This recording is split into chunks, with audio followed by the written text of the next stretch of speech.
Hi, how you doing?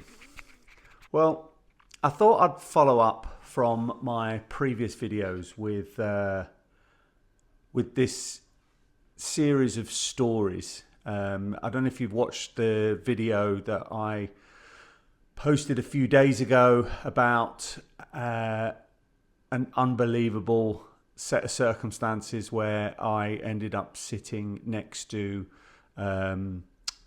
a lady. I don't want to spoil it for you, but let's just say it was just incredible.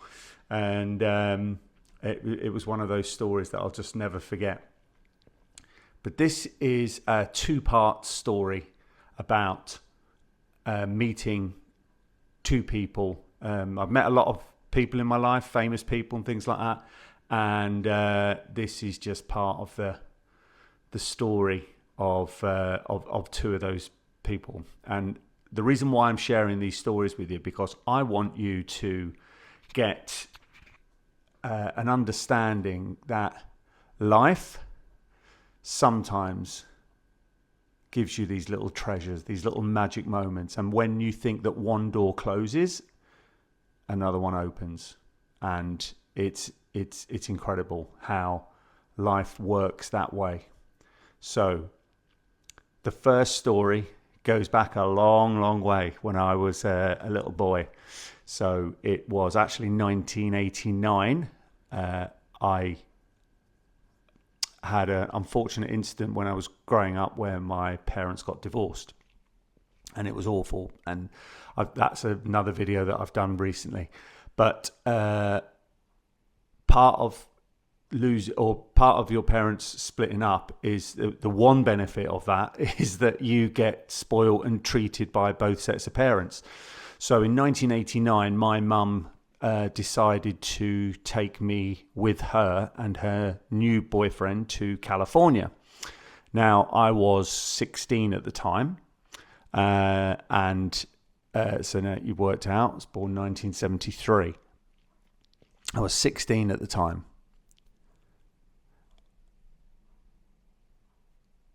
And my mum and her new boyfriend decided to take me to California for a holiday. Now, this was 1989, so I was a teenager. And one of the things that I was so excited about going to California, obviously seeing the sights and things like that, but for me, I was so into my movies, absolutely loved movies, superhero movies, Star Wars, all that sort of stuff. And one of the most exciting things for me was to go to California and see somebody famous, meet somebody famous. That was it. That was the number one thing that I wanted to do. So, cut a long story short, after visiting some amazing places like San Diego, San Francisco, spent a lot of time in Los Angeles, Las Vegas, the whole Grand Canyon, all that sort of stuff. I ended up seeing no celebrities whatsoever, like zero. And I was so disappointed to not even get a glimpse of somebody driving a car or, like nothing. So, yeah, it was quite distressing for a teenager not to get that after having worked and saved up money to go to, for spending money to go to California. Anyway, this is why life is like this, where it just drops these little gems for you now and again, just especially in the face of disappointment. And I want you to remember this. On the way home, we had to get a shuttle bus to the airport from our hotel. And I can't remember, it's a long time ago, so I can't remember what day it was or whatever, but I remember it was in the morning, like maybe 8, 9 o'clock in the morning. And this particular morning, it wasn't that busy. And I remember getting on the bus and helping my mum with the suitcases, and my mum's boyfriend was there. And in my hand, I was reading The Karate Kid book. The Karate Kid had just come out. Again, it was one of those movies that I absolutely loved, really related to, and started reading The Karate Kid. And as I was sat on the bus, my mum's boyfriend kept looking over at me, and his eyes widened, like wider and wider. And he didn't say anything, but the look on that face was, you need to look up. Like, you get your head out the book and just have a look at who is stood next to you. Obviously, it's easier said than done. You're a teenager, and I was daydreaming, and I was like, what? Anyway, I then looked at my mum, and my mum had that same sort of face on her, as if to go, I can't believe it. Like, I literally can't believe what I'm witnessing here. And I looked up and stood about 2 feet away from me, and there was no one else around. There was a couple of people at the back of the bus, I remember, but the bus was really empty. And about 2 feet away from me was this giant of a man. And obviously, doing my research and stuff like that, I realised that he was actually 6'4" prior to his accident, obviously, and that might give you a little bit of a clue. But I was sat on a chair reading the book, Karate Kid book, trying, desperately to, or wished that I'd seen somebody famous, and I stood 2 feet away from Christopher Reeve, and he was standing up reading a movie script. And I know for people that are a bit younger, you're like, sorry, who? Christopher Reeve? Well, Christopher Reeve was the original Superman. He did the first 4 movies, I think. He was the original superhero in life form, proper A-list. Like, he was just incredible. And I got to stand up and I got to shake his hand. And the only thing I had to get an autograph was this book, The Karate Kid. So I opened it up and I said, sorry, Christopher, do you mind, in my little British accent, do you mind if you sign my book? And he looked at it, looked at the front cover, saw Karate Kid, did a bit of a smirk, and did his usual superstar thing of, yeah, sure, kid, no problem.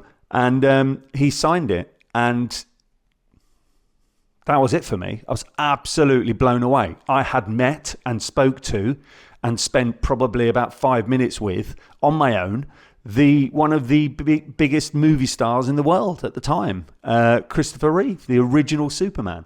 So that was one story. How cool is that? I just love these. And then I'm going to tell you another story. Again, goes back to, having disappointment, and then, one door closes, another one opens. And life is like that. It's really strange how it works, but there's a few explanations to that, but I'll tell you this one. So this is now fast forward 2016. I decided to go to New England, to Boston, Massachusetts, in New England, and I went with my wife and my daughters, and I love movies anyway, but one of the movies that I absolutely loved was Moneyball with Brad Pitt. And I just loved this whole baseball thing. I watched loads of baseball movies and stuff like that. And I just fell in love with the Boston Red Sox and the iconic Fenway Park. So you can imagine going to Boston for a holiday, the number one thing that I wanted to do above everything else was Fenway Park, go and see a baseball game. So I timed it to go and see a baseball game, and I was going to take the kids, the girls along, and my wife and everything, and it was super exciting for me. Girls weren't that interested, but they were like, hey, you know what, this is Instagrammable, this is pretty cool. Dad's spending all this money on really good tickets and everything, so we'll just go with it. And my wife was pretty excited, okay, because again, she go to America to see a baseball game. How pretty cool is that? And it's Fenway Park. So we did 2 weeks traveling around. We went to Rhode Island and places like that. And we ended up back in Boston for the last 2 days of the trip. And I'd booked, so not only did I book really good tickets via this website, but I'd also booked the hotel right next to Fenway Park. It's called the Commonwealth Hotel. I think it's still called the Commonwealth. Beautiful, really lovely. I think it's a 5-star hotel. Cost an absolute fortune for one night, but it overlooked sort of Fenway Park a bit. And I thought, do you know what? If you're going to do something, if you're going to experience something, let's just do it properly. So we got all the gear, we got the baseball caps, the tops. One of my daughters got the big finger, the red hand or whatever it is. And anyway, we were all head to toe in Boston Red Sox, right? Anyway, the day of the game, the excitement was building. The hotel staff, obviously, I'm not the quietest of people. I'm, big, loud British accent. And I basically told everyone, I'm super excited. I can't wait. This is the first baseball game. I can't wait to go to Fenway Park, and everything's going to be amazing, blah, blah, blah. So the day of the game, it was raining, and we decided to make our way to the park, like to the ballpark, right? It started to rain really heavily. Now, at this point, I was down a lot of money with buying the tickets and all the gear and staying in this really expensive hotel. So as we got to the stadium, baseball park, it really rained so heavily. And there was a guy there selling ponchos, and they were running out so fast because it was now torrential rain. And I ran up to him and I'm like, yeah, hi, can I have 4 ponchos? But how much are they? And he's, when you just sort of like get somebody looking at you going, I'm just going to make a figure up in my head here because this guy is desperate. The girls are screaming behind him, and his wife's looking at him really impatiently going, just buy the ponchos. Anyway, I can't remember how much they were. Probably something like $25 each or something crazy. Anyway, there you go. There's the money, whatever, cash. Got the ponchos, got into the stadium. Everyone wanted a hot dog, as you do when you're in a ballpark. Go and get the hot dog.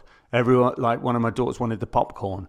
It was like, diddly-did-did-did. I was like, this is going to be so cool. But it was raining, and it was raining heavily. And I sort of like could tell there's a few people behind that were like, I wonder what's going to happen. They're obviously seasoned, baseball watchers. I wasn't. I knew sort of give or take the rules, but it was my first game. So I'm going to sort of fast forward a little bit. We waited hour after hour after hour, and eventually we got the news from the crowd and everything that the game had been called off. There was some lightning in the distance or something, and they turned around on the tannoy and went, game's off, sorry, that's it, done. Are you joking me? Like, I'm going home the next day. I have spent, give or take, round about £1,500 at this point, $2,000 to go to my first baseball game, and it was called off. I was absolutely devastated. There was nothing I could do. It was called off. That was it. It was done. There was no going back. Players didn't even come out. The sheets were on. Didn't even see anyone. Didn't even it's just awful. So I went back to the hotel. The girls were sort of slightly winding me up as they normally do. So they're sniggering and laughing. And, they didn't really sort of see how upset. Well, they knew I was really upset, but they just thought, this is brilliant. We can really wind Dad up here.